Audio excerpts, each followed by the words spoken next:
Tripulación, 50 capítulos de este podcast, millones de gracias. Quiero hablarte de 50 cosas de mí referentes a la aviación. Tripulación cabina, armar toboganes. Comenzamos. Landing checklist. Landing checklist. Cabin crew. Advice. Out of thrust. Off. Out of brake. Low. ICA memo. Landing no blue. Landing checklist completed. Gracias.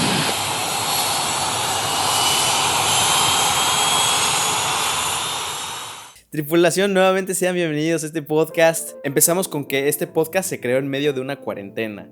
En un momento muy difícil de mi vida fue que se me ocurrió hacer este proyecto. Mi hermana fue la que tuvo la idea y ella fue la que editó la introducción que ustedes ven en este video. ¿Estás viendo esto, princesa? Te mando muchos besos. Este podcast empezó con 10 capítulos como meta y ahorita llevamos 50, lo que me siento súper orgulloso de todos nosotros, tripulación. Déjame decirte que no tengo ningún familiar de la aviación. Nadie me apoyó durante la carrera. Todo fue haciendo constante y tratando de informarme por medio de amigos o de personas. Jamás hubo alguien que me guiara.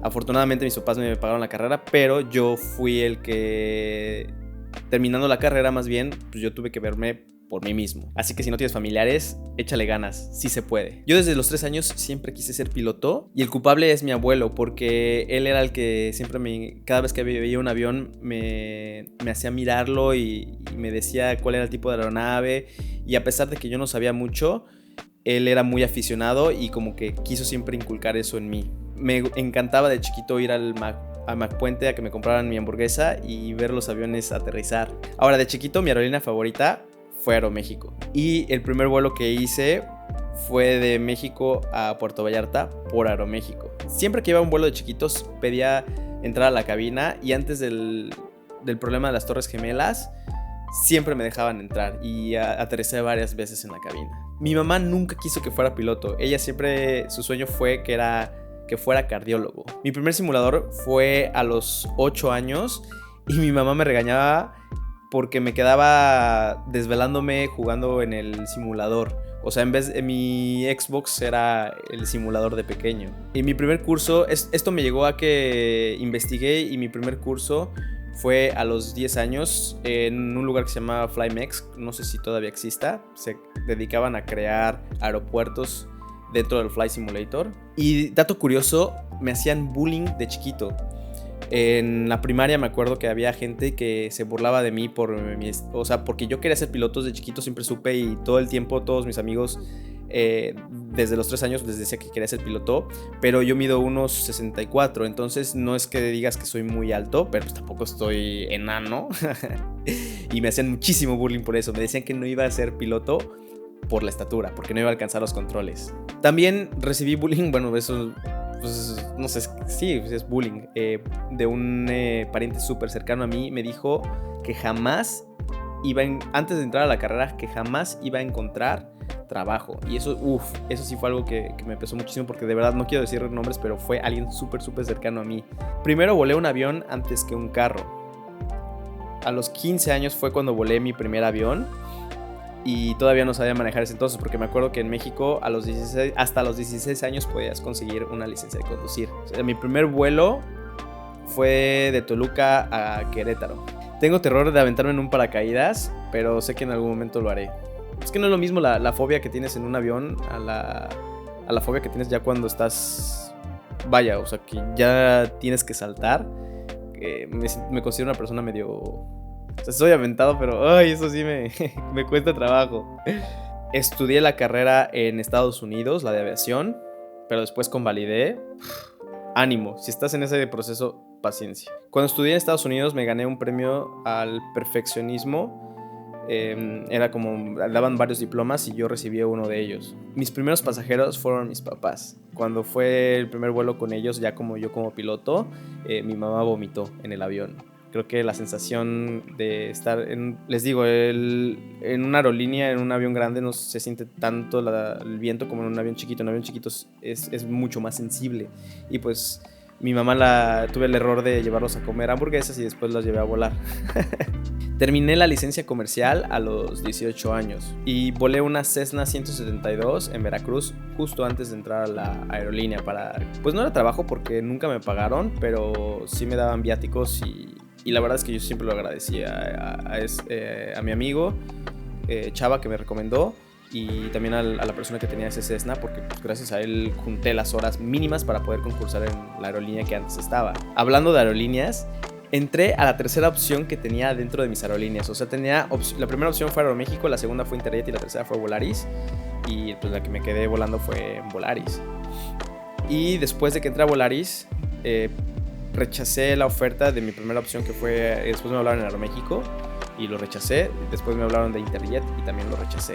Jamás me llamó la atención volar un Airbus hasta que entré a la aerolínea y sabía que iba a volar un Airbus. Yo me acuerdo que siempre que estaba volando, que caminaba por los pasillos, se impresionaban porque, pues, imagínate un chamaco de 20 años portando el uniforme, pues, pero pues a los pasajeros que tienen sobre todo miedo a volar, pues sí les impactaba mucho, y era por eso también que me gustaba mucho despedirme de los pasajeros, para ver su reacción. Siempre dije que nunca iba a andar con una sobrecargo, pero pues caí en la tentación. Siempre dije que jamás me iba a salir de México, o sea que toda mi vida iba a quedarme ahí, volar ahí para siempre, y pues ven cómo es el destino.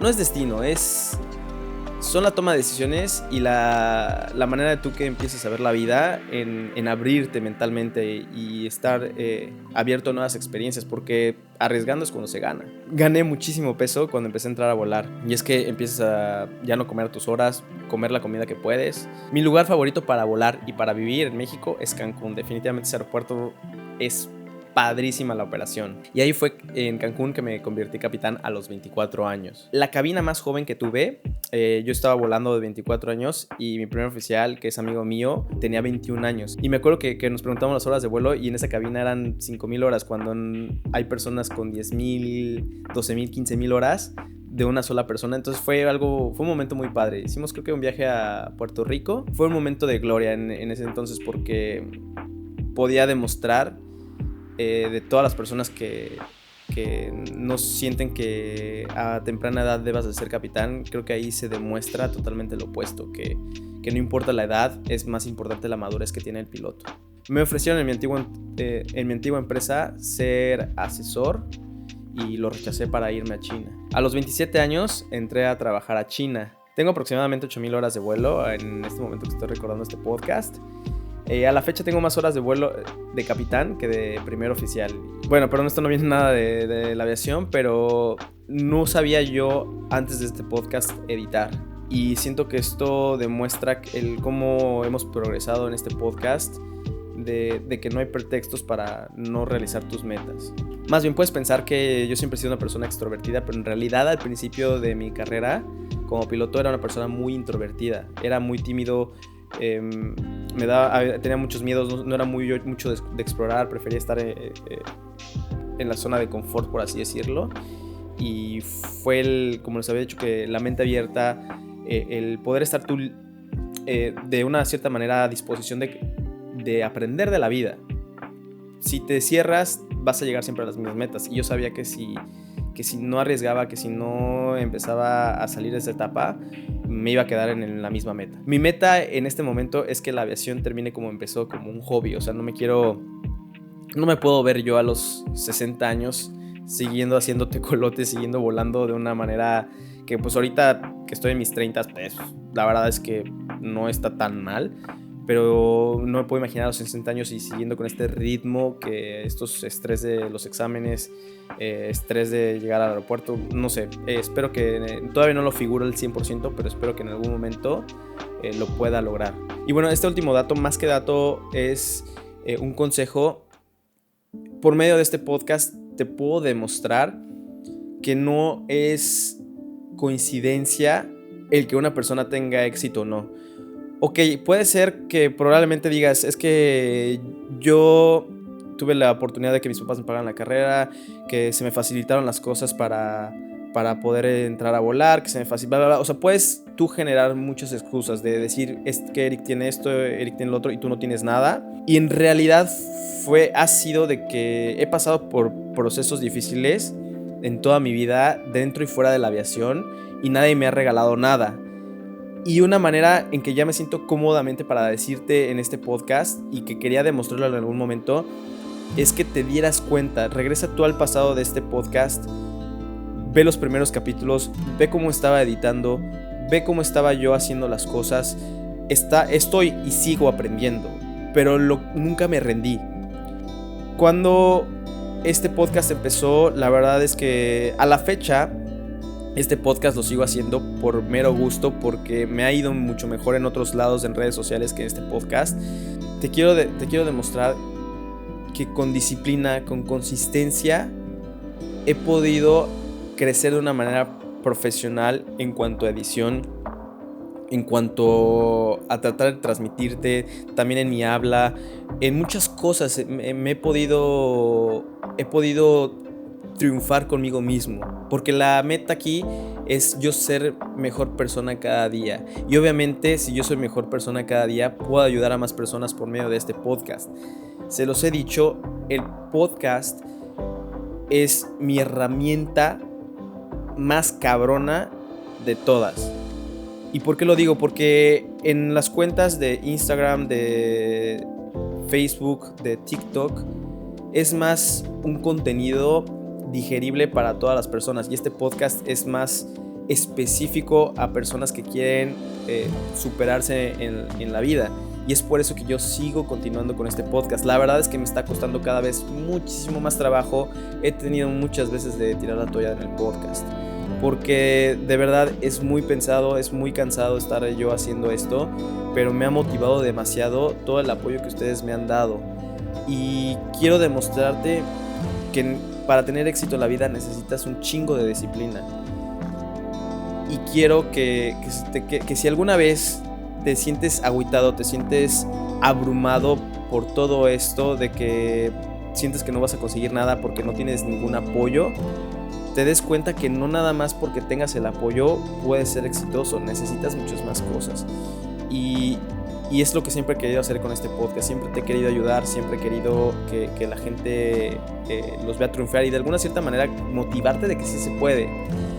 Y creo que lo he platicado muchas veces y te lo sigo recordando. Te agradezco muchísimo. 50 capítulos, neta, nunca lo pensé. Yo decía que al 10º capítulo iba a tirar la toalla, iba a decir ya con esto era suficiente. De hecho, ni sabía si iba a poder conseguir hasta los 50 capítulos, como te lo dije en unos datos. Yo me sentía muy inseguro en mi edición, en hacer los videos, en todo lo que conlleva.